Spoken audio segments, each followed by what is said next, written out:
ఉన్నారని ఇప్పుడు మీరు ఓపెన్ చేస్తే కనిపిస్తాయి వరుసగా.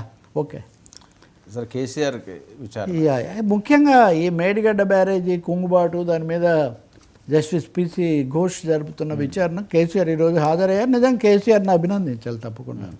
ఎందుకంటే దాన్ని రాజకీయ సమస్యగా చేసి సాగతీసి ఇవన్నీ చేసే బదులు ప్రజాస్వామ్యం ప్రజలను కూడా ప్రభుత్వాలు ఉంటాయి, ఓట్లు వచ్చిన వాళ్ళు ఉన్నప్పుడు వాళ్ళు చేసే నిర్ణయాలు చేస్తారు. అమెరికాలో అధ్యక్షులు కూడా చాలా ఈజీగా విచారణకు వస్తారు. ఇక్కడ కేసీఆర్ దీన్ని ఏదో అవాయిడ్ 5వ తారీఖు అన్నారు, ఆ రోజు బాగాలేదు 11 అన్నారు, 11వ తారీఖు వెళ్ళారు. దానికంటే ముందు కొంత ఆరోగ్యం అంత బాగాలేదు కాబట్టి ఎక్కువ మందిని మీడియా అనేది అంతా మీరు అనుమతించకండి అంటే ఇన్ కెమెరా లోపలే జరిపారు. 11 మందిని మటుకే అనుమతించారు ముఖ్యమైన వాళ్ళను. అక్కడ ఆయన మాట్లాడి వచ్చేసి బయటికి వెళ్ళిపోయారు. దీనికంటే ముందు బీఆర్ఎస్ కావాల్సినంత హంగామా అయితే చేశారు. చాలా ఆసక్తికరంగా కవితతో కలిసినట్టుగా కూడా నేను ఈ బయలుదేరే ముందు కవితను కలిసారు. సో ఒకేసారి మామూలుగా అయితే ఆ అంశం మీద చాలా ఫోకస్ ఉండేది, ఇక్కడ విచారణ ఉంది కాబట్టి ఇక్కడ.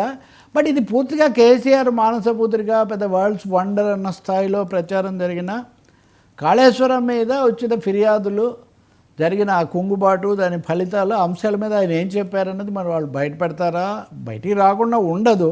ఇప్పటికి ఇంకా రాలేదు కానీ ఒక్క అంశం అయితే ఉందండి. తుమ్మల నాగేశ్వరరావు చెప్పింది ఈటెల రాజేందర్ చెప్పిందని పూర్తి విరుద్ధంగా ఉంది. కీలకమైన అంశం కాళేశ్వరం లేదా మేడిగడ్డ అన్నది కట్టడం మంత్రివర్గ నిర్ణయంతో జరిగిద్దా, కేసీఆర్ వ్యక్తిగత నిర్ణయం అంటే ఈటెలేమో సబ్ కమిటీ వేశారని చెప్పాడు. ఆయనేమో బీజేపీ, ఇప్పుడు ఆయన మేవాడని చెప్పడానికి కూడా లేదు. కేసీఆర్తో ప్రత్యర్థిగా తలపడి నెగ్గి ఉన్నటువంటి మనిషి. కానీ సమస్య ఎక్కడ వస్తుందంటే 2015లో దీని మీద అధ్యయనం చేయడానికి కమిటీ వేశారు. 2016 మార్చి 1వ తారీఖు కూడా దీనికి సంబంధించిన ఉత్తర్వు వెలువడింది. 2016 మార్చి 16న సబ్ కమిటీ వేస్తున్నట్టుగా ఉత్తర్వు వచ్చింది అని తుమ్మల చెప్తున్నారు. రికార్డు కూడా ఉంది. మార్చి 16న వేసిన సబ్ కమిటీ మార్చి 1న దాని మీద అధ్యయనం చేయాలని ఇచ్చిన ఉత్తర్వుకు ఎలా ఇది కుదురుతుంది? కాబట్టి ఇది ఒక అంటే మంత్రివర్గ అనుమతి లేదా నిర్ణయం సమిష్టి నిర్ణయం లేకుండా దీనికి వెళ్ళారా? హరీష్ రావు కొంత సర్దుబాటులో కేవలం వ్యక్తిగతం కాదు, ఇంజనీరింగ్ నిపుణులు ఇచ్చిన నివేదిక ఆధారం అని ఆయన ఒక మాట అంటున్నారు. దానికి శాంక్టిటీ ఉందా?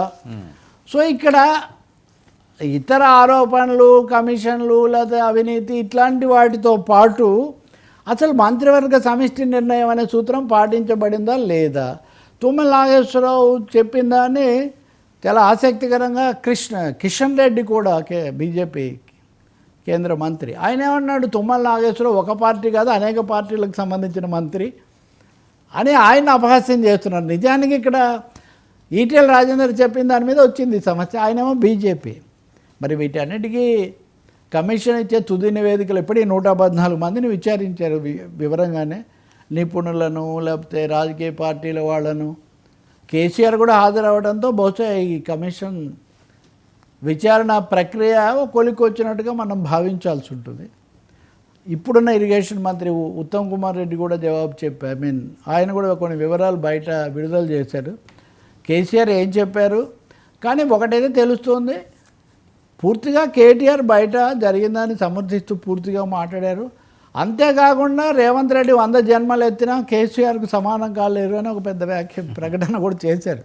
సరే, రాజకీయాల్లో ఇవన్నీ ఒకటి, అన్ని జన్మలు ఎవరో ఎత్తేది లేదు, ఎవరికి ఉండేది వాళ్ళకు ఉంటుంది తప్ప ఒకరికి అంటే ఒకరు ఎక్కువ తక్కువ అనే ప్రశ్న కూడా ఉండదు. ప్రజల ఓట్లు వచ్చిన వాళ్ళు ముఖ్యమంత్రులు అవుతారు, అంతవరకే. బట్ యాజ్ ఎ సెడ్, ఆరోగ్యము వయస్సు ఇవన్నీ ఏమున్నా కొంత నిరుత్సాహం ఉన్నా చట్టబద్ధంగా కమిషన్ ముందు వచ్చి తను చెప్పాల్సింది చెప్పి వెళ్ళిపోయారు. చూడండి, అది మంచి విషయమే. అది ఎలాగో విడుదల చేస్తాడు ఆయన తర్వాత. సార్, రేవంత్ మంత్రివర్గ కసరత్తులు, సీఎం వద్ద 11 కీలక శాఖలు